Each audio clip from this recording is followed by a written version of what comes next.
अस्सलाम वालेकुम, आप देख रहे हैं प्रोग्राम 7 से 8। मैं हूं किरन्नाज। बिलावल भुट्टो जरदारी साहब इस वक्त कौमी असम्बली में बड़े गरज रहे हैं, बरस रहे हैं, विफाक की बात कर रहे हैं, लेकिन अपने सूबे का तो उन्हें कुछ ख्याल ही नहीं है। अंधेर नगरी है, चौपट राज है, हर शाख पे उल्लू बैठा है, अंजाम गुलिस्ता क्या होगा।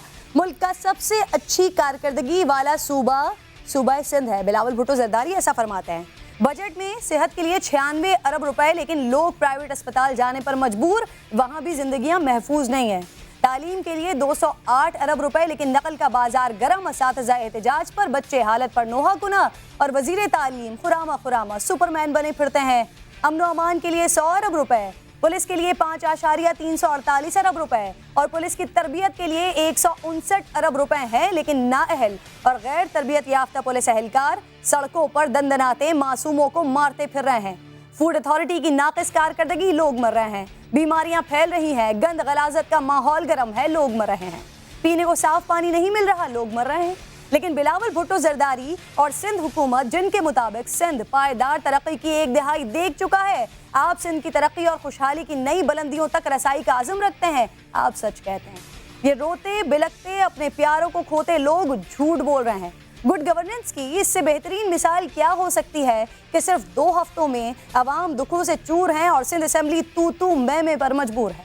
बिलावल, आप सच कहते हैं कि सब प्रोपेगेंडा है। एहसन, निमरा, इंतजार, नशवा, मकसूद, सज्जाद, मोहम्मद, अहमद, इनके रोते बिलखते माँ बाप झूठ बोलते हैं, ये सब प्रोपेगेंडा करते हैं। लेकिन बिलावल, आप सच बोलते हैं। शायद ये प्रोपेगेंडा इतना ज्यादा है कि सिंध असेंबली के मुअज़्ज़ज़ मेंबरान शोर शराबे में लवाहिकीन की वो चीखें ही नहीं सुन पाते। इन मसाइल पर बात करना भी पसंद नहीं करते। हल क्या खाक निकालेंगे, इसी पर तफसीली तौर पर बात करूंगी। मजीद क्या बात करने वाली हूँ, पहले हेडलाइंस दिखा देती हूँ, फिर टॉपिक्स की जानिब बढ़ते हैं।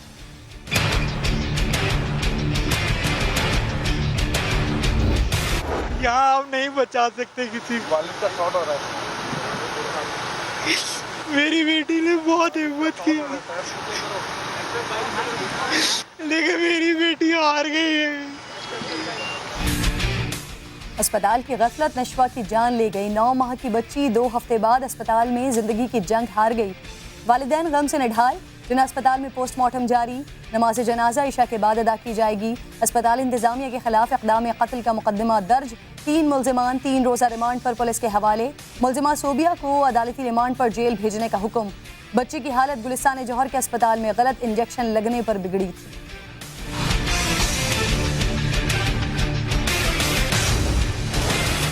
गवर्नर पंजाब चौधरी मोहम्मद सरवर सियासी महाज पर मुतहर्रिक। वज़ीर आला पंजाब उस्मान बुज़दार और वज़ीर ख़ारजा शाह महमूद कुरैशी से मुलाकातें।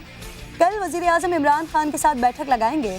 पार्लिमानी पार्टी इजलास में मेंबरान पंजाब असेंबली का वज़ीर आला पंजाब पर एतमाद का इजहार। मुआविन खुसूसी बराए इत्तलात फिरदौस आशिक आवान कहती हैं उस्मान बुज़दार खुद को अकेला न समझें, पंजाब को तहरीक इंसाफ के क़ले में तब्दील करेंगे।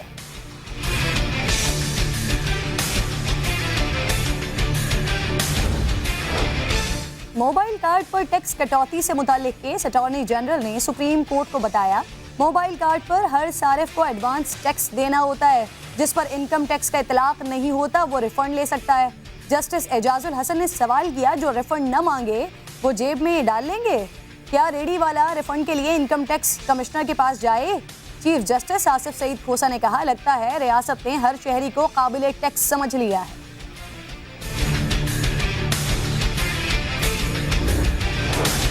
और अमन के क़याम के लिए सिविल सिक्योरिटी इदारों की कोशिशें कामयाब। वर्ल्ड क्राइम इंडेक्स में कराची 6 से 17वें नंबर पर आ गया।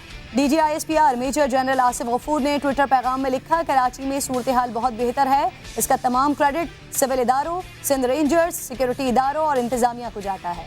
कराची में अमन के क़याम के लिए शहरियों का भी बड़ा किरदार है।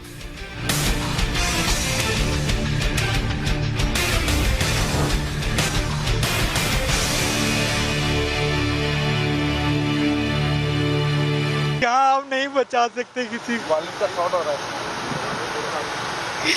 मेरी बेटी ने बहुत हिम्मत की, लेकिन मेरी बेटी हार गई है।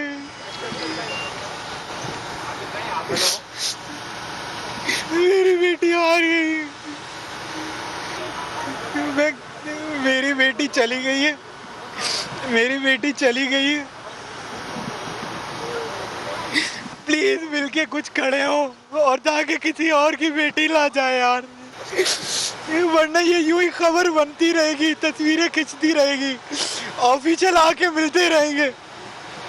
होना कुछ नहीं है, होना कुछ नहीं है, होना कुछ नहीं है। अल्लाह इस वालिद को सब्र दे। अंधेर नगरी है, चौपट राज है। सूबा सिंध में कुछ ऐसी ही सूरत हाल का सामना है। गलत इंजेक्शन, गलत पॉलिसियाँ, गलत इक़दामात और गलत अहदाफ निशाना बन रहे हैं सिर्फ और सिर्फ अवाम। 9 माह की नन्ही नशवा भी गफलत और कोताही की भेंट चढ़ गई। सिंध हुकूमत को न नशवा की उखड़ती हुई सांसें दिखाई दी, न माँ बाप की आहें सुनाई दी। गुलिस्तान जौहर का निजी अस्पताल, यहाँ गलत इंजेक्शन से मफलूज होने वाली नशवा जिंदगी की बाजी हार गई।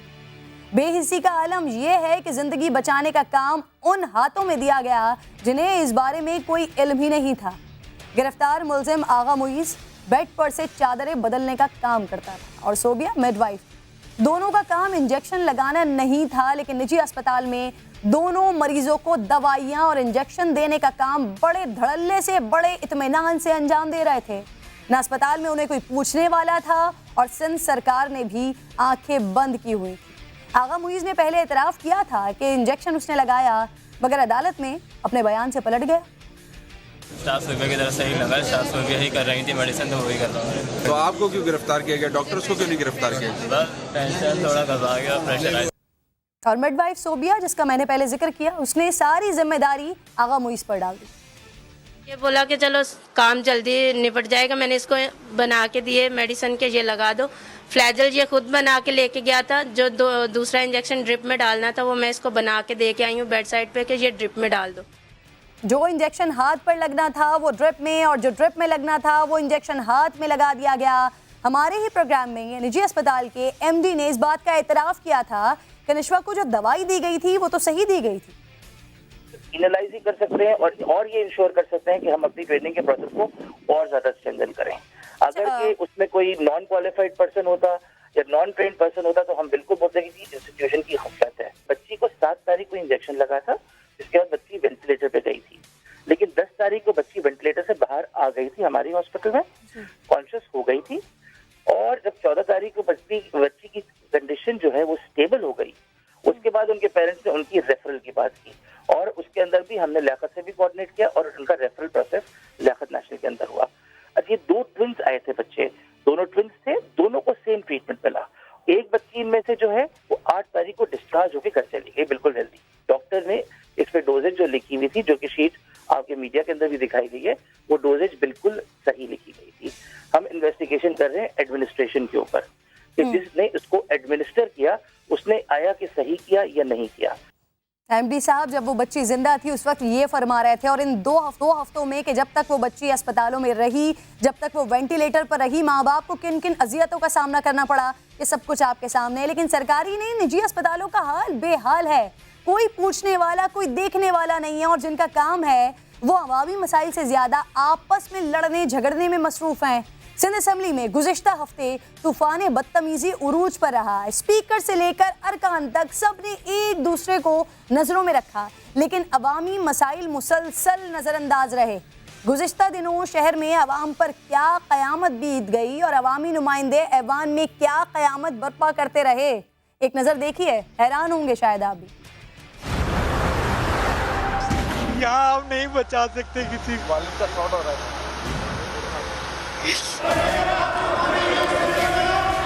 मेरी बेटी ने बहुत हिम्मत की। तो बात ये है कि मुझे तो कुछ पता नहीं है, लेकिन मेरी बेटी हार गई है, मेरी बेटी हार गई है। मेरे घर पे आए, जब मैं घर जाऊंगा ना, प्लीज मिलके कुछ खड़े हो और जाके किसी और की बेटी ला जाए यार। वो खाना भी खिलाऊंगा आपको, और बहुत कुछ खिलाऊंगा। खबर बनती रहेगी, तस्वीरें खिंचती रहेगी, ऑफिशियल आके मिलते रहेंगे, खिलाऊंगा अभी अच्छी अच्छी सॉफ्ट ड्रिंक्स। और होना कुछ नहीं है, होना कुछ नहीं है, होना कुछ नहीं है। देखता है फिर कैसे चलता है सेशन? उन्होंने सीधा हमारे रक्षे के सामने बैठ के हमें फायर किया हमारे ऊपर। सर 24 घंटे नशे में होता था वो आदमी। हम बिल्कुल मुतमईन नहीं है, हमारे साथ जुल्म हुआ है, हमारे साथ इंसाफ होना चाहिए। मैं साबित करूंगा कि वो दफ्तर में बैठ के शराब पीता था, इसलिए मैंने उसको हटाया। हमारी बेटी ने तो वापस आना नहीं है। जो मसले हैं, जो लूप होल्स हैं, उनको देखा जाए, वरना इसी तरह से हम लोग खोते रहेंगे। ये है इस ऐवान का हाल जहां स्पीकर हो या वज़रा मुखालिफिन की ज़ात हदफ बनाने में मसरूफ़ रहे, लेकिन सिर्फ सेहत का ही नहीं, सूबे में दीगर मसाइल भी सर उठाए खड़े हैं। सिक्योरिटी का हाल ये है कि अवाम पुलिस से ही महफूज नहीं है। मकसूद, मसब, अमल, निमरा, सज्जाद और नन्ना एहसन शहरी पुलिस एहलकारों की गोलियों का निशाना बन रहे हैं और पुलिस माफिया मांगने में मसरूफ़ है। इस किस्म के जो वाक़यात हैं, मैं फिर आपको कहता हूँ कि अफसोसनाक हैं और हम रिग्रेट करते हैं and we are apologetic and we are saying sorry. गलती हुई है उससे। सच बात तो ये जो कराची पुलिस चीफ जो भी नुकसान हुआ उसके लिए मैं माफ़ी चाहता हूँ। खानदान से जिसका इस तरह का नुकसान हुआ है, मैं उसके लिए ये जो कराची चीफ समझता हूँ, मैं जिम्मेदार हूँ। ये पुलिस का हाल है। और अगर तालीम का हाल आपको दिखाऊं, बल्कि दिखाने की क्या ज़रूरत है, हम सबको ही मालूम है नकल का अमल दखल इतना ज़्यादा बढ़ गया है। वज़ीर तालीम सरदार शाह साहब बड़ी बड़ी बातें करते हैं बस, लेकिन अमली इक़दामात ना उनकी जानिब से ना उनके डिपार्टमेंट की जानिब से कुछ भी होने के बराबर नहीं। पूरा समाज है, देखिए पेरेंट्स भी इसमें खुश हैं, पेरेंट्स इनकरेज करते हैं, मगर पेरेंट्स ना चाहें तो बच्चा कॉपी नहीं करेगा। कंप्लीट ख़त्म होने का या रुकने का तो मैं दावा नहीं कर रहा, मगर इतना है कि बहुत कंट्रोल हुआ है। 100 से करीब जो है वो हमने अभी तक मुअत्तल हो चुके हैं।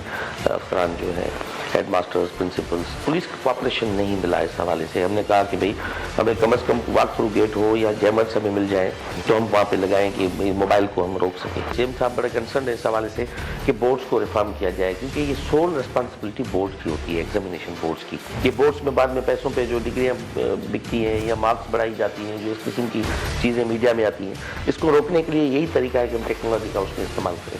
प्राइवेट इंस्टीट्यूशंस बोर्ड को खुद जाके कहते हैं कि हमारे बच्चों सबको पास करना है, वो इतना % दिलवाना है।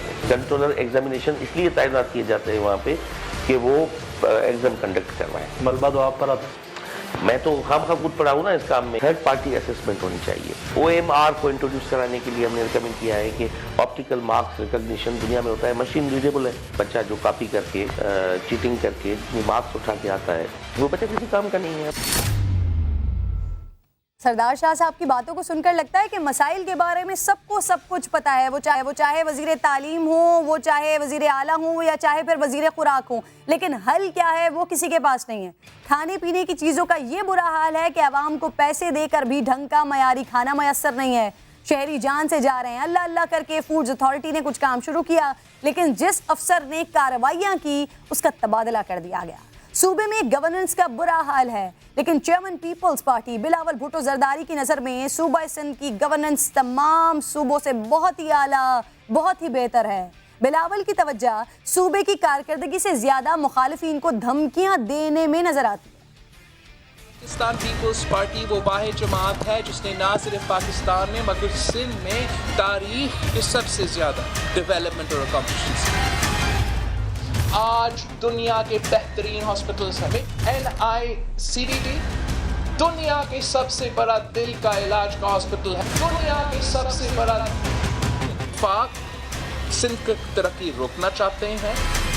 मैं आज तुम्हें वार्न कर रहा हूँ, तुम 18वीं तरमीम को मत छेड़ो, तुम 18वीं तरमीम खत्म करने की कोशिश करो, 1 यूनिट लागू करने की कोशिश करो। मैं एक लात मारकर आपका हुकूमत खत्म कर दूंगा।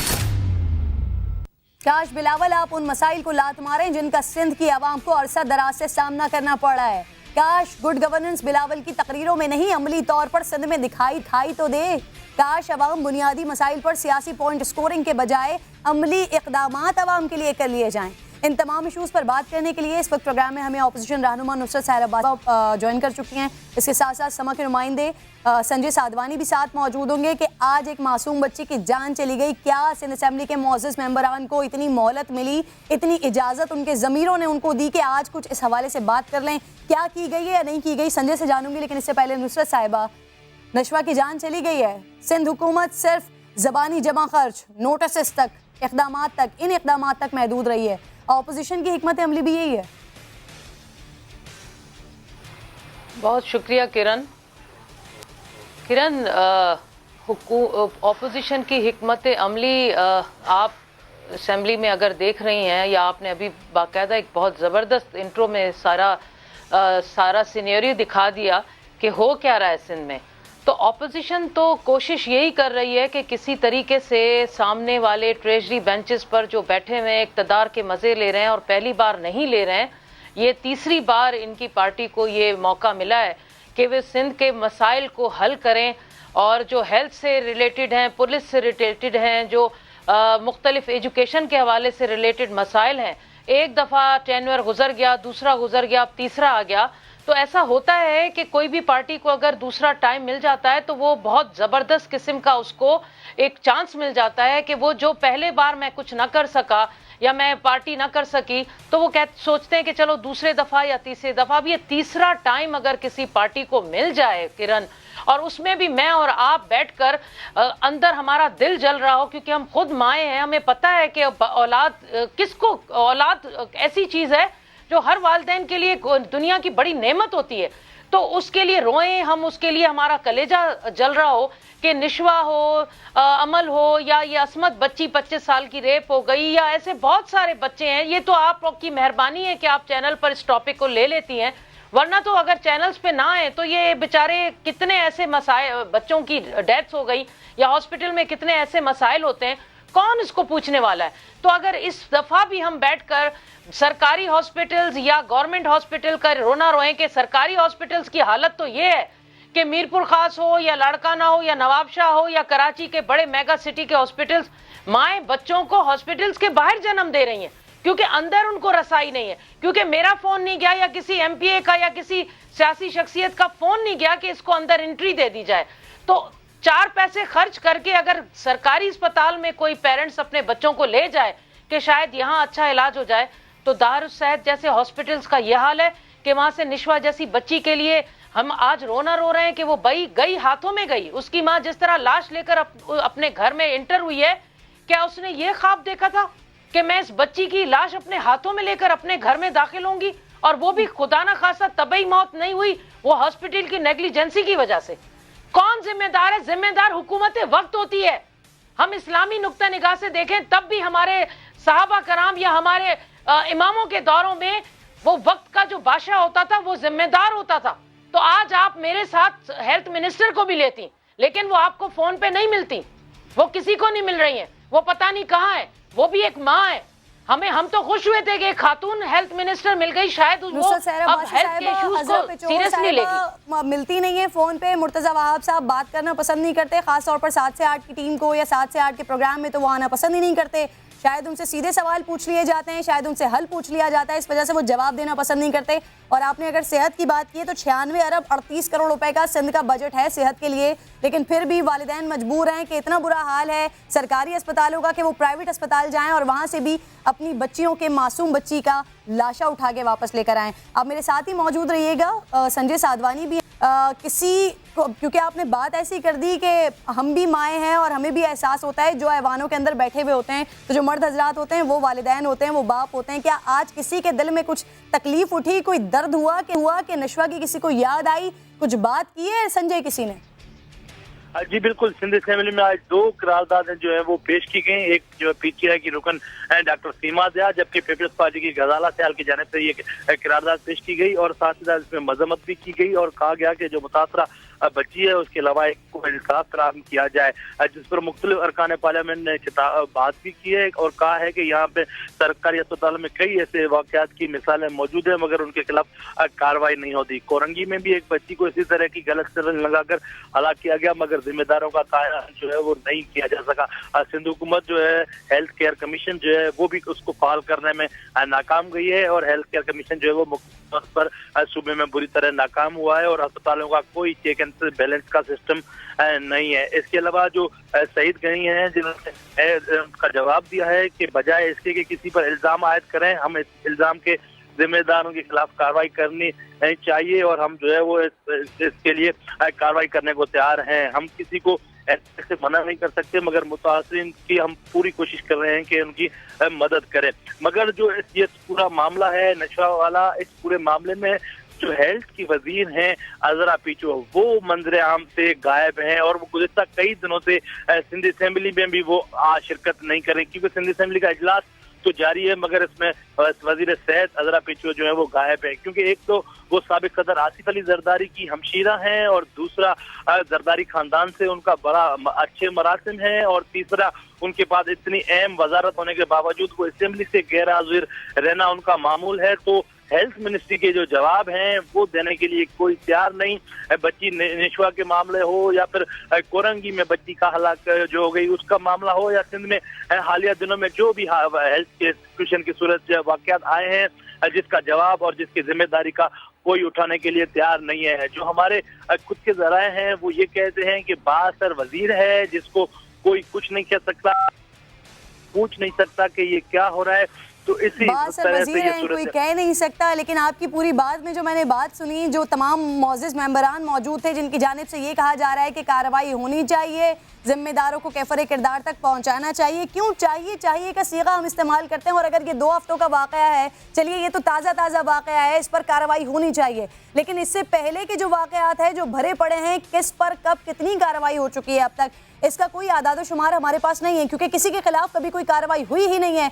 नुसरत साहिबा, इसकी क्या वजह है? क्यों किसी के खिलाफ कोई कार्रवाई नहीं हुई? क्या वजूहात सिर्फ यही होती हैं, बासर होते हैं, किसी से कोई ताल्लुकात होते हैं, तो इस वजह से किसी न किसी किस्म की कोई कार्रवाई हो ही नहीं पाती? सिर्फ और सिर्फ यही वजह है या फिर हुकूमती नुमाइंदेगान जिन्होंने काम करना है वो इतने सुस्त हैं कि कुछ करना नहीं चाहते?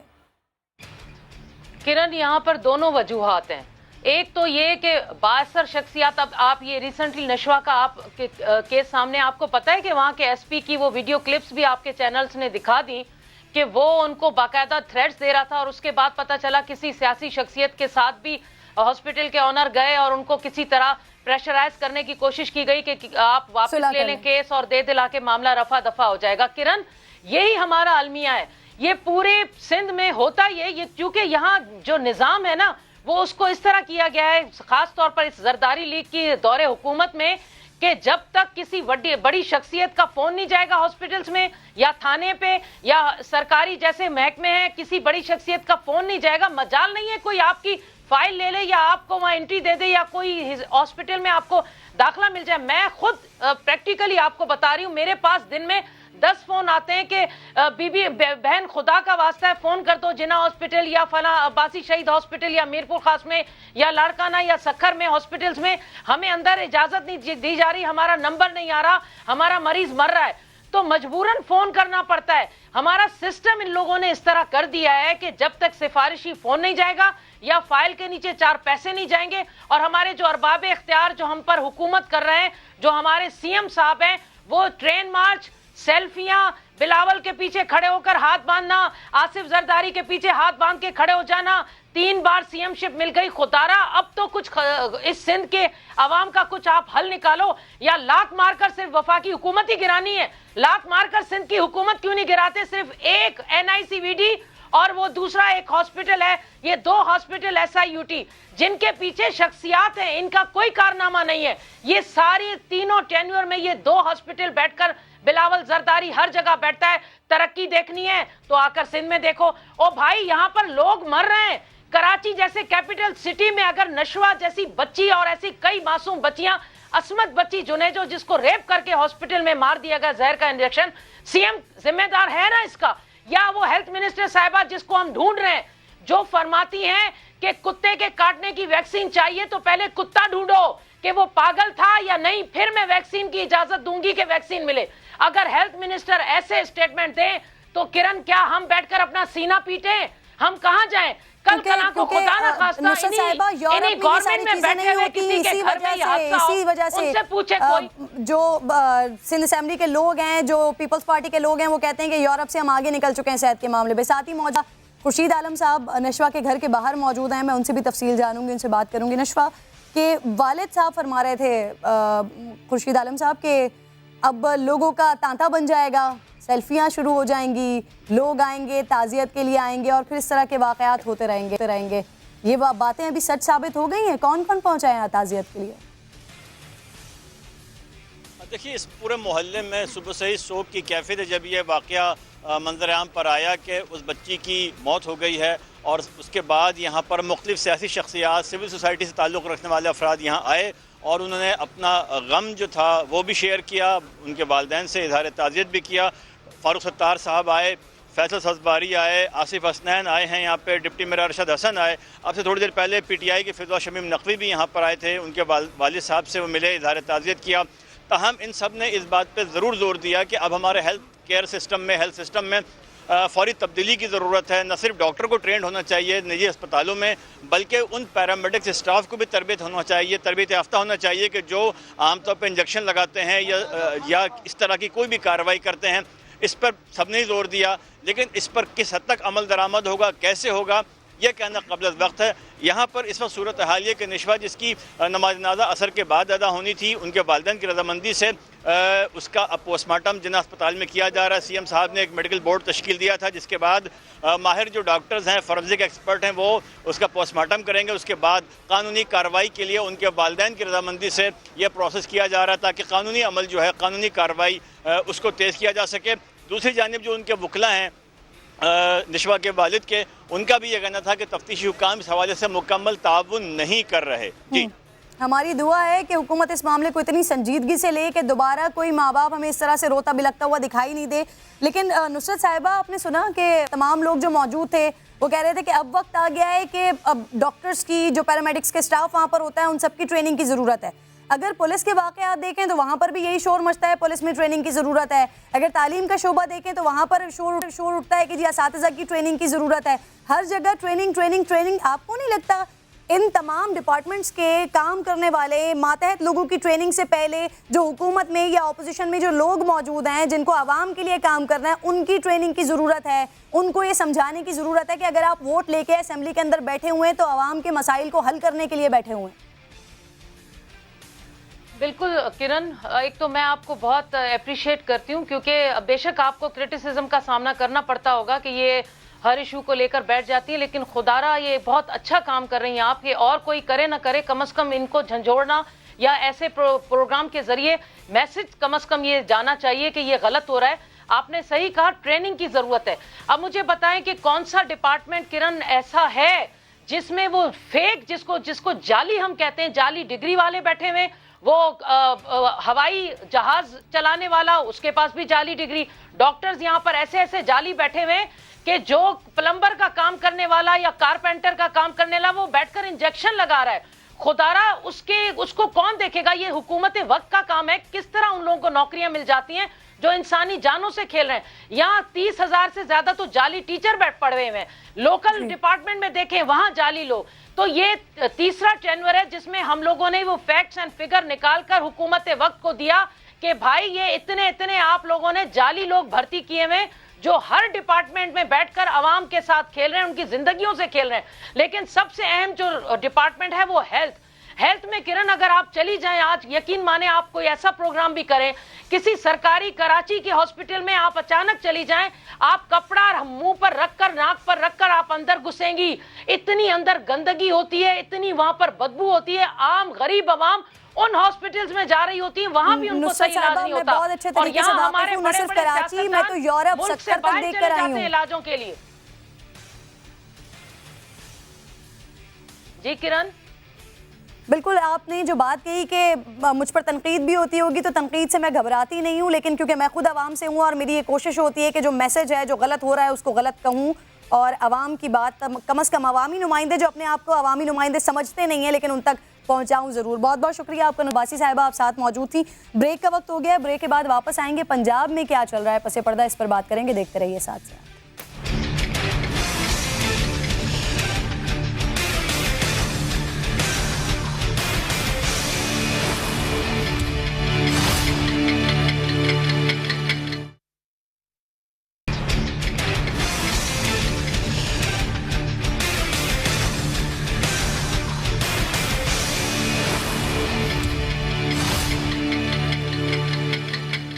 Welcome back once again. विफाक में तब्दीली क्या आई? बिलावल का मिजाज ही तब्दील हो गया है। ऐवान में आज खूब गरज रहे हैं, बरस रहे हैं। जरा पहले देख लीजिए थोड़ा सा। आपने हमारा वजीर खजाना को क्यों निकाला? मैं सच बात कर रहा था।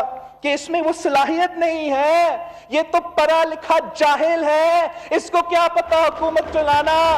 ये जो जाहिल लफ्ज़ है इसको मैं आप मुझे करेक्ट करने जा रहे हो, क्या आपने वजीर खजाना को करेक्ट किया? इसको मैं एक्सपंज करता हूँ जाहिल लफ्ज़। मिस्टर स्पीकर, आपने एक लफ्ज एक्सपंज किया वजीर खजाना का तकरीर से, ये दोगला पॉलिसी क्यों? आपको इम्पार्शल होना चाहिए। मैंने किसी को गद्दार नहीं कहा, मैंने किसी को दुश्मन नहीं कहा, मैंने किसी का माँ बाप पे तकलीफ नहीं किया, मैंने किसी का ज़बान पे तकलीफ नहीं किया। मैं पाकिस्तान की मफाद में बात कर रहा हूं। इस वक्त इस मुल्क के अवाम महंगाई की सुनामी में डूब रहे हैं। आपकी हुकूमत ने वजीर खजाना को हटा लिया, मान लिया कि हम ना अहल है, ना लायक है, हमसे गलती हुई। हमें लेक्चर देने के बजाय उनको हमसे माफी मांगना चाहिए, मुझसे माफी मांगना चाहिए कि हमने 8 महीने तक अपना टाइम जाया कर दिया, इस मुल्क की गरीब का मुआशी कत्ल कर दिया, इस मुल्क की किसानों का मुआशी कत्ल कर दिया, इस मुल्क के मजदूरों का मुआशी कत्ल कर दिया। बिलावल का अंदाज जारहाना है, लेकिन तब्दीली की खबरें सिर्फ वफाक तक महदूद नहीं है। पंजाब में भी तब्दीली की खबरें गर्दिश में है। इससे पहले इमरान खान साहब खुद भी वार्न कर चुके हैं। जरा देखिए पंजाब की सूरत। महमूद खान आपको भी ये कहता हूँ, उस्मान बुज़दार वो भी सुन रहे होंगे, मुसलसल अपनी टीम पे नजर रखें। एक अच्छा कैप्टन मुसलसल अपनी टीम की तरफ देखना होता है। अभी भी मैंने अपनी टीम के अंदर बैटिंग ऑर्डर भी चेंज किया और थोड़ी एक आध तब्दीली की है, मैं आगे भी करूंगा। सारे वजीरों को मैं ये कहना चाहता हूँ, जो मेरे मुल्क के लिए फायदा मंद नहीं होगा उसको मैं चेंज करके उस वजीर को लेके आऊंगा जो मेरे मुल्क के लिए फायदा मंद हो। कोई भी हमारा खिलाड़ी अगर सही परफॉर्मेंस नहीं दे रहा, या उसका बैटिंग ऑर्डर बदलें या उसको चेंज करके एक नया खिलाड़ी लेके आए। इमरान खान साहब और वजीर आला पंजाब एक पेज पे है। पाकिस्तान तहरीक इंसाफ का सबसे बड़ा महाज सियासी जो है वो पंजाब है, और इसको हमने पाकिस्तान तहरीक इंसाफ के किले में तब्दील करना है। पंजाब की सियासत में गुज़िश्ता कई दिनों से हलचल सी तो है। वफाकी काबीना में तब्दीली के बाद पंजाब में भी तब्दीली की खबरें गर्म हैं। हुकूमत की जानिब से मुसलसल वजाहतें आ रही हैं। सूरत हाल बिल्कुल ऐसी है जो वफाकी काबीना में तब्दीली से पहले थी। कहा जा रहा था कोई तब्दीली नहीं आ रही, लेकिन तब्दीली की हवा ऐसी चली कि कई वज़रा को उड़ा के ले गई, और अब पंजाब में सरकारी वजाहतों का सिलसिला जारी है। तहरीक इंसाफ पंजाब की पार्लिमानी पार्टी के इजलास में अरकान ने उस्मान बुज़दार पर एतमाद का इजहार किया। अरकान कह रहे हैं कि वो वज़ीर आला पंजाब की तब्दीली नहीं चाहते, दयानतदार और काम करने वाला वज़ीर आला मिला है। मुशीर इत्तलात फिरदौस आशिक आवान साहिबा कहती हैं कि मेंबरान पंजाब असम्बली को वज़ीर आला उस्मान बुज़दार पर एतमाद है। पंजाब को तहरीक इंसाफ के कले में तब्दील करेंगे। आखिर क्यों वजाहतें आ रही हैं? कुछ तो गड़बड़ है। पंजाब की सियासत में अचानक चौधरी निसार की मुमकिना एंट्री की भी खबरें गर्म हो गई हैं, जबकि मुस्लिम लीग काफ को लेकर भी खूब बातें सामने आ रही हैं। साबिक़ वज़ीर इत्तलात पंजाब फयाजुल हसन चौहान कह रहे हैं कि पंजाब हुकूमत 5 साल पूरे करेगी अपने। चौधरी शुजात हुसैन और परवेज़ इलाही हमारे इत्तेहादी रहेंगे। बात सुन लीजिए फयाजुल हसन चौहान की। परवेज़ इलाही साहब को मैं 20 साल से जानता हूँ। उनसे बड़ा लजपाल ना खानदान और ना शख्सियात कोई नहीं है। उन्होंने पीटीआई के साथ एक कोऑर्डिनेशन और अलायंस बनाया है। आखिरी दम तक वो अपने उस अलायंस पे कायम रहेंगे। ये सिर्फ और सिर्फ शहबाज शरीफ साहब, आले शरीफ और आले जरदारी प्री प्लान्ड इस किस्म की रूमर्स छोड़ रहे हैं जिनमें किसी किस्म की कोई हकीकत नहीं है। तो मौजूदा हालात में गवर्नर पंजाब चौधरी मोहम्मद सरवर सियासी महाज पर गर्म है। वज़ीर आला पंजाब उस्मान बुज़दार से मुलाकात की है। कल वज़ीर आज़म इमरान खान से अहम मुलाकात करने वाले हैं। मुस्लिम लीग नून भी पंजाब में अचानक सरगर्म हो गई है। मुस्लिम लीग नून पंजाब की पार्लिमानी पार्टी का इजलास हुआ है। नून लीग कह रही है कि हमजा शहबाज को चेयरमैन PAC नहीं बनाया जा रहा। नून लीग एहतजाजन तमाम कमेटियों से मुस्ताफ़ी होने पर गौर कर रही है। इस बदलती सूरत हाल को पीपल्स पार्टी किस तरह देख रही है, इस पर बात करने के लिए बैरिस्टर आमिर हसन साहब प्रोग्राम में साथ में आपको मैं वेलकम कहूँगी। आमिर साहब, बिलावल कौमी असम्बली में खूब गरजे बरसे हैं। मामला जारहाना अंदाज तक महदूद रहेगा या फिर बात किसी तहरीक तक जा सकती है? देखिए, तहरीक यही नहीं होती पॉलिटिकल तहरीक कि आपने सड़कों के ऊपर आना है या गलियों में आके एहतजाज करना है। पार्लियामेंट के अंदर आप अगर इश्यूज़ के ऊपर गवर्नमेंट को टफ़ टाइम देते हैं और अपने जो मामलात हुकूमत की तरफ से ख़राब हों उन पे तनकीद के साथ साथ अगर आप मुतबादिल तजावीज़ देते हैं तो ये भी एक तहरीक होती है, जमहूरी तहरीक होती है और जमहूरी तरीक़ाकार होता है। और चेयरमैन बिलावल भुट्टो ने जितनी दफ़ा भी पार्लियामेंट के अंदर खिताब किया है हमेशा मार्कातुल आरा खिताब किया है। आप देखें अभी तक किसी भी मेंबर ने इतनी खूबसूरती के साथ ना तो अवाम की तर्जुमानी की है और ना बेहतरीन तरीके से अपने पार्लियामेंटेरियन होने का सबूत दिया है। और दूसरा, जब भी बिलावल साहब बात करते हैं उस वक़्त अपोजिशन की सफ़ों के अंदर एक नई ताकत और एक नई खुशी आती है कि अपोजिशन समझती है कि उनकी तर्जुमानी सही अंदाज में सिर्फ एक इस वक्त चेयरमैन बिलावल भुट्टो जरदारी कर रहे हैं। तो मैं समझता हूँ आज चेयरमैन साहब ने एक उनका पर्सनल एक्सप्लेनेशन था जो लास्ट टाइम उन्होंने स्पीच की थी जिसमें उन्होंने नरेंद्र मोदी को और भारत को चैलेंज किया था कि उसने किस तरह पहले गुजरात के अंदर लोगों का कत्लेआम किया और आजकल कश्मीर के अंदर कर रहा है और किस तरह वो पाकिस्तान और भारत के दरमियान एक जंग। उनका भी ख्याल है या सिर्फ ये पीपल्स पार्टी के जो दीगर लोग हैं आप समेत उनका ख्याल है कि बिलावल तर्जुमानी कर रहे हैं बेहतरीन अवाम की? देखें इस पे तो मियां नवाज शरीफ साहब भी उन्हें खराज तहसीन पेश कर चुके हैं और उनकी तकारीर आप निकालें जिस तरह पार्लियामेंटेरियंस वो पीपल्स पार्टी के तो होंगे ही, लेकिन जो PMLN के पार्लियामेंटेरियंस हैं सीनियर जैसे आज अयाज सादिक साहब और दूसरे मेंबर्स जिस तरह डेस्क बजा रहे थे, तो यही अप्रिसिएशन होती है। किसी की दिल की आवाज़ है तो वो अप्रिशिएट करता है। और दूसरा, अपोजिशन इस चीज़ के ऊपर मुत्तहद है कि हम लोगों ने अवामी मसाइल को पार्लियामेंट के अंदर ना सिर्फ उजागर करना है बल्कि इस हुकूमत को मजबूर करना है कि वो पार्लियामेंट का रास्ता इख्तियार करे और लोगों के मसाइल को हल करे। आमिर साहब, कितना अच्छा हो कि यही जो हिकमत अमली अगर आप लेकर चल रहे हैं वफाक में तो फिर पीपल्स पार्टी यही सिंध में लेकर चले, अवामी मसाइल पर बात करे। लेकिन यहाँ तो सिंध असम्बली में सिर्फ और सिर्फ शोर शराबा हो रहा होता है, मसाइल हम उठा के बता रहे होते हैं कि ये मसला है, लेकिन उस पर कोई बात नहीं हो रही होती। बहरहाल सिंध में, क्योंकि सिंध की मैं प्रोग्राम के आगाज़ में बहुत बात कर चुकी हूँ, मैं पंजाब की बात कर रही हूँ, तो पंजाब में तब्दीली की खबरें और सरकार की जानिब से मुसलसल वजाहतें आ रही हैं। पीपल्स पार्टी आपको देखकर सूरत हाल का जो अंदाज़ा लगा रहे हैं वो क्या लगा रहे हैं? कोई तब्दीली होने जा रही है या नहीं होने जा रही, क्या लगता है आपको आमिर साहब? मेरे ख्याल से जो इक़्तिदार के अंदर लेके आए थे अब उन्हें समझ आ चुकी है कि ये इस काबिल नहीं है। और जिस तरह तब्दीलियाँ मरकज़ के अंदर आई हैं, PTI के वो फेसेस जिन्हें PTI का फेस कहा जाता था और जिनका बड़ा इमेज बिल्डिंग जिनकी की गई 10 साल तक, जिनके नाम के ऊपर जिन्हें अपना अरस्तू कहा गया, जिनके नाम के ऊपर लोगों से वोट लिए गए और बताया गया कि असद उमर आएंगे और ये आएंगे तो ऐसे तब्दीलियां आ जाएंगी। अगर 8-9 महीने के अंदर ये बात मान ली जाती है कि वो नालायक, नाअहल, नकम्मे, नकट्ठू और नकारा लोग थे, तो इसका मतलब है अगर असद उमर के बारे में ये अल्फाज इस्तेमाल किए जा सकते हैं तो बुज़दार साहब का तो अल्लाह ही हाफिज़ है। अगर इमरान खान साहब पंजाब के इलेक्शन से कबल बुज़दार साहब को साथ लेके निकलते, जिस तरह चेयरमैन बिलावल भुट्टो ने जब सिंध के अंदर कैंपेन की थी तो उनके साथ मुराद अली शाह थे, जिसका मतलब था कि Murad Ali Shah next chief minister होंगे और अवाम ने पहले से ज़्यादा सिंध के अवाम ने वोट दिए। अगर बुज़दार साहब को लेके इमरान खान साहब निकलते तो ना बुज़दार साहब अपनी सीट जीतते और ना इमरान खान अपनी सीट जीतते। तो बुज़दार साहब तो मैं तो कहता हूँ कि ये पंजाब के 12 करोड़ अवाम के साथ एक मजाक है और ये बात मैं नहीं करता, आप इनसे पूछें।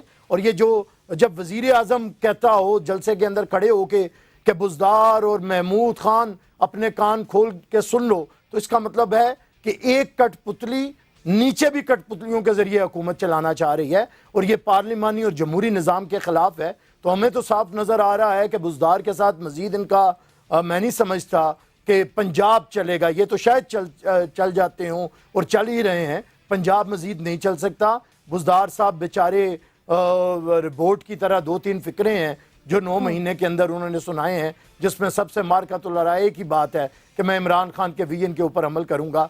और जिसकी खूबी ये हो कि उसके घर में बिजली नहीं थी, इस वजह से उसे वज़ीर आला बनाया गया। तो ऐसे तो बड़े लाखों लोग हैं जिनके घर में बिजली नहीं है, तो वो सारे क्या वज़ीर आला बन जाएंगे पंजाब के अंदर? पंजाब के अवाम हक रखते हैं कि यहाँ पे कोई कॉम्पिटेंट, कैपेबल, विजनरी शख्स वज़ीर आला पंजाब हो। ये 12 करोड़ लोगों का सूबा है, एक तरक्की याफ्ता सूबा है और पिछले 9 महीने के अंदर जो बर्बादियां मचाई हैं और जो बेड़ा गर्क किया है अब सबको नजर आ रहा है। यहाँ पे ताकत के मराकज किरण बहुत ज्यादा रहे हैं। गवर्नर हाउस ताकत का मरकज रहा है। जो वज़ीर आला के मनसब पर आपको उस्मान बुज़दार साहब से ज्यादा बेहतर दिखाई देता है? देखिए वो तो इन्होंने मरकज़ में भी बता दिया कि हमारे पास कोई अहल शख्स, कॉम्पिटेंट शख्स नहीं है, इसीलिए उन्हें हमारे वज़ीर ख़जाना को वापस लेके आना पड़ा, अब्दुल हफीज़ शेख को। इसी तरह मुझे लगता है कि यहाँ पे वो जीप वाले निशान के ऊपर जो उस वक्त इलेक्शंस में हम बात करते थे, वो एक शख्स है जिसने हलफ नहीं उठाया था। आजकल चौधरी निसार के बारे में भी बड़ी बातें की जा रही हैं। फिर चौधरी बरादरान भी पूरा दोबारा से नए प्रिंटों के साथ उतरने के लिए तैयार हैं। उन्हें भी आशीर्वाद जिस घर की हासिल है आपको पता है। तो असल में जो ताकत का मरकज इन्हें लेके आया था, जो सरपरस्त हैं, जो वो कहते हैं ना खुदा मेरे अब्बू सलामत रहे, अब वो अब्बू अपने जी मुस्लिम लीग काफ का आपने तस्करा किया है। पीपल नून लीग तो तरदीद कर रही है राब्तों की, पीपल्स पार्टी से इस मामले में कोई राब्ता हुआ है मुस्लिम लीग काफ का? देखिए मुस्लिम लीग काफ हमारी इत्तेहादी रही है, लेकिन हम क्योंकि पंजाब के अंदर इस पोजीशन में नहीं है कि हम कोई हुकूमत साजी की तरफ आएँ। हमारे पीटीआई के बाद अगर वहाँ पे मजबूत पार्टी है जिसकी सीटें ज़्यादा हैं वो PMLN है। जब PMLN हमारे साथ बात करेगी, क्योंकि अपोजिशन में हम लोग इकट्ठे हैं, जब वो इस बारे में बात करेगी तो ज़रूर हम इस बारे में भी सोचेंगे। हमने पहले वक्त दिया था कि पंजाब के अंदर जिन्हें भले एक सीट ज़्यादा है इन्हें मौका दिया जाए ताकि पता चले ये क्या करते हैं, लेकिन जो गुल इन्होंने खिलाए हैं यहाँ 8-9 महीने के अंदर, तो अगर अपोजिशन की बड़ी पार्टी साहब की बात कि हम कुछ करना नहीं चाहते, हम हुकूमत का कुछ करना नहीं चाहते, उससे फिर आप पंजाब में इनहराफ करेंगे कि अगर मुस्लिम हवाले से कोई बात करती है तो फिर आप उनके साथ चलेंगे। बहुत बहुत शुक्रिया आमिर हसन साहब, आप साथ मौजूद थे, बात कर रहे थे पंजाब में इस वक्त क्या होने जा रहा है और आपके मुताबिक पीटीआई की सफ़ों में ऐसा कोई इस वक्त चेहरा दिखाई नहीं देता कि वो वज़ीर आला के मनसब पर फाइज हो। अगले टॉपिक की जाने बढ़ूंगी। आज के दौर में मोबाइल फ़ोन हर शहरी की ज़रूरत में शामिल है, शामिल हो चुका है। इस ज़रूरत को पूरा करने के लिए शहरी मोबाइल फ़ोन कार्ड इस्तेमाल करते हैं, जिसके बदले रियासत उनसे टैक्स वसूल करती है। सुप्रीम कोर्ट में मोबाइल कार्ड पर टैक्स कटौती से मुतालिक समाअत हुई है और समाअत के दौरान अटॉर्नी जनरल का कहना था कि मोबाइल कार्ड पर हर सारिफ को एडवांस टैक्स देना होता है, जिस पर चीफ जस्टिस एजाजुल हसन ने रिमार्क्स दिए हैं कि जो रिफंड ना मांगे क्या वो जेब में डाल लेंगे। चीफ जस्टिस ने साथ ये भी रिमार्क्स दिए कि लगता है रियासत ने हर शहरी को काबिल टैक्स समझ लिया है। केस की समाअत के दौरान मजीद क्या गुफ्तगू हुई है, समा के नुमाइंदे जुल्करनैन इकबाल मौजूद है, उनसे बात करती हूँ। जुल्करनैन, मोबाइल कार्ड पर टैक्स कटौती से मुताल्लिक आज केस की समाअत हुई है, रिमार्क्स तक बात महदूद रही या फिर आगे आवाम के लिए कुछ अच्छी खबर आने वाली है? देखिए आज जो जजेस का प्राइम फोकस था वो इस चीज के ऊपर था कि जो मोबाइल फोन पर टैक्स है वो इनकम टैक्स ऑर्डिनेंस के तहत लिया जा रहा है। पहले तो ये सवाल टेक्निकली उठाया गया जैसे एजाजुल हसन की जानिब से कि इनकम टैक्स कानून की आड़ में कोई दूसरा टैक्स कैसे वसूल किया जा सकता है, और इनकम टैक्स तो लागू ही उस वक्त होता है कि जब आपकी इनकम में खास हद से तजावज करती है उस पर आपका टैक्स लागू होता है। जबकि मोबाइल कार्ड का उन्होंने कहा कि ये तो एक रेडी वाला भी इस्तेमाल करता है और ऐसे लोग भी इस्तेमाल करते हैं जिनकी आमदन कम है और उनके ऊपर इनकम टैक्स का इतलाक नहीं होता, उनसे कैसे ये टैक्स वसूल किया जा सकता है। तो इस पर अटॉर्नी जनरल की जानिब से एक बड़ी अजीब सी बात की गई। उन्होंने कहा कि जनाब बाद रेडी वाले ऐसे भी हैं जिनकी आमदन बहुत ज्यादा होती है। तो इस पर जैसे एजाजुल हसन ने कहा कि ये अब क्या बात कर रहे हैं कि रेडी वाले की आमदन ज्यादा होती है तो रेडी वाला क्या इनकम टैक्स कमिश्नर के पीछे चक्कर लगाता रहेगा उसके दफ्तर में जाके कि मेरी इनकम इतनी नहीं है इसलिए मुझे टैक्स से इस्तेस्ना दिया जाए। तो जजेस का बेसिकली फोकस ये था कि कोई ऐसा अब रास्ता निकालें कि आपका जो 90 अरब रुपए जैसे अटॉर्नी जनरल ने आज बताया अदालत को कि टैक्स का नुकसान हुआ है हुकूमत को, तो उन्होंने कहा कोई ऐसा हल निकालें कि जो जिनके ऊपर टैक्स अप्लाई नहीं करता इनकम टैक्स, तो उन लोगों को इससे इस्तेस्ना दिया जाए, उनको बार बार किसी कमिश्नर के पास ना जाना पड़े अपने टैक्स से इस्तेस्ना का सर्टिफिकेट लेने के लिए जो वो आगे कंपनीज को देंगे ताकि उनका टैक्स ना कटे, या फिर उनको दूसरी सूरत में टैक्स रिफंड क्लेम ना करना पड़े। चीफ जस्टिस ने कहा कि रियासत शायद ये समझ बैठी है कि हर शख्स वो जो है वो टैक्स फाइलर भी है और वो इस काबिल भी है कि वो टैक्स दे सके। तो चीफ जस्टिस ने कहा कि बेसिकली कानून में ऐसा सच कोई वाज़ेह हुक्म नहीं है, लेकिन हमें ये महसूस हो रहा है कि उसको अप्लाई ठीक तरीके से नहीं किया जा रहा, उस पर अमल दरामद सही नहीं हो रहा, इसलिए ये सारे मसाइल सामने आ रहे हैं। बेहतरीन रिमार्क्स चीफ जस्टिस की जानिब से आज मोबाइल कार्ड को लेकर आए, बहुत बहुत शुक्रिया। जुल्करनैन आप साथ मौजूद थे और प्रोग्राम के आगाज़ में सिंध हुकूमत की कारकर्दगी के हवाले से बात कर रहे थे। तो सिंध हुकूमत के अंडर में ही आता है कराची। अब कराची के लिए सिंध हुकूमत कुछ करे ना करे, लेकिन सिक्योरिटी इदारे बहुत ज़्यादा कोशा हैं कि रोशनियों के शहर की रोशनियाँ वापस लेकर आएँ। इस पर बात करूँगी ब्रेक के बाद, देखते रहिए साथ साथ।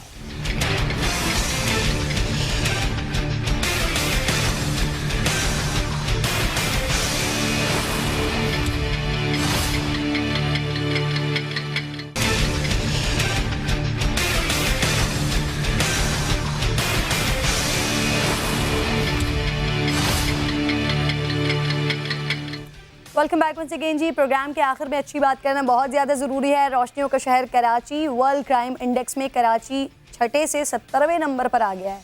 DGISPR major general Asif Ghafoor ने अपने ट्विटर पैगाम में लिखा, आपको दिखाती भी हूँ कि कराची में सूरत हाल बहुत बेहतर है। इसका तमाम क्रेडिट सिविल इदारों, सिंध रेंजर्स, सिक्योरिटी इदारों और इंतज़ामिया को जाता है। DGISPR कहते हैं कि कराची में अमन के क़याम के लिए शहरियों का भी बड़ा किरदार है। 2014 में कराची वर्ल्ड क्राइम इंडेक्स में 6 नंबर पर था और अब 2019 में वर्ल्ड क्राइम इंडेक्स में कराची का नंबर 70 है। शहर में इस साल गुज़िश्ता बरसों के निस्बत अल्हम्दुलिल्लाह जराइम की वारदातों में वाज़ेह कमी आई है। और इस बारे में मज़ीद डिटेल अहमद रहमान खान साथ मौजूद हैं। अहमद रहमान, 2014 की बात की DGISPR ने और 2019 के आदाद शुमार बताए, 6 से 17वें नंबर पर आ गए हैं। ज़रा बताइएगा कितना बड़ा डिफरेंस आया? डिफरेंस बहुत ज़्यादा है किरण। 2014 में जो है वो जराइम की शरह बहुत ज़्यादा थी। ख़ास तौर पर हम बात करें 2013 की, तो 2013 में सितंबर 2013 में कराची ऑपरेशन का आगाज़ किया गया था। रेंजर्स को खुसूसी इख्तियारात भी दिए गए और फिर पुलिस और रेंजर्स ने शहर में मिलकर एक कराची ऑपरेशन का आगाज़ किया था और उसमें हम देखते हैं कि काफ़ी अच्छे नताइज जो है वो मुरतब हुए कि अब कराची जो है वो 70वें नंबर पर हैं। 2000 से ज़ायद दिन गुजर चुके हैं इस ऑपरेशन को कराची में शुरू हुए हुए। इस साल जो है अब तक 127 अफराद को कत्ल किया गया है शहर के मुख्तलिफ इलाकों में, लेकिन 2018 की अगर हम बात करें तो ये तादाद 326 के करीब थी और 2014 में अगर हम जाएँ तो 1635 अफराद को जो है वो कत्ल किया गया था। तो बहुत ज़्यादा फ़र्क है। टारगेट किलिंग की अगर हम बात करें तो 2014 में 698 अफराद को जो है वो टारगेट किलिंग करके जो है वो कत्ल किया गया था और 2019 में ये तादाद सिर्फ 12 है। इसी तरह डकैती रेजिस्टेंस पर हम बात करें, डकैती मज़ाहमत पर जैसे शहरियों को कत्ल किया जाता है, तो ये तादाद 2014 में बहुत ज़्यादा थी। 180 से ज़ायद अफराद को जो है वो डकैती मज़ाहमत पर कत्ल किया गया। इसी तरह 2017 में 102 अफराद को, और अब ये चीज़ें जो है वो कम होती जा रही हैं और 2019 में 15 अफराद ऐसे हैं जो कि डकैती मज़ाहमत पर कत्ल हुए। इसी तरह मोबाइल फ़ोन छीनने के वाक़यात एक ऐसा जुर्म जिससे सब मुतासिर हैं। आप, मैं, एक आम शहर में रहने वाला एक आम शहरी भी इससे मुतासिर है। तो 2014 में और 2018 की अगर हम बात करें तो तकरीबन 50,000 से ज़ायद मोबाइल फ़ोन छीने गए थे और चोरी हुए थे, लेकिन अब ये तादाद जो है वो 16,000 पर आ चुकी है। इसी तरह सिक्योरिटी फोर्सेस पर रवां साल कराची में कोई अटैक जो है वो दहशतगर्द करने में कामयाब नहीं हो सके हैं। माजी में इस तरह के वाक़यात ज़रूर रिपोर्ट हुए हैं। तो इस तरह काफ़ी बेहतर सूरत हाल ज़रूर जराइम की जो है वो हम देख रहे हैं कि जराइम कम हुए हैं शहर में, लेकिन एक जुर्म ऐसा है अभी भी जिसकी तादाद में इजाफा हुआ है, वो है मोटरसाइकिल स्नैचिंग और मोटरसाइकिल थेफ्ट। चलें अमर, हम उम्मीद करते हैं कि सिक्योरिटी इदारे 2000 से ज़्यादा को दिन गुजर गए हैं। उम्मीद करते हैं कि सिक्योरिटी इदारे इसी तरह से काम करते रहें, अपनी हिकमत अमली पर इसी तरह से अमल करते रहें और इंतज़ामिया इसी तरह से ताउन करती रहे ताकि रोशनियों के शहर की रोशनियाँ वापस लाई जा सकें। कल आपसे फिर मुलाकात होगी। अपना ख्याल रखिएगा। अल्लाह।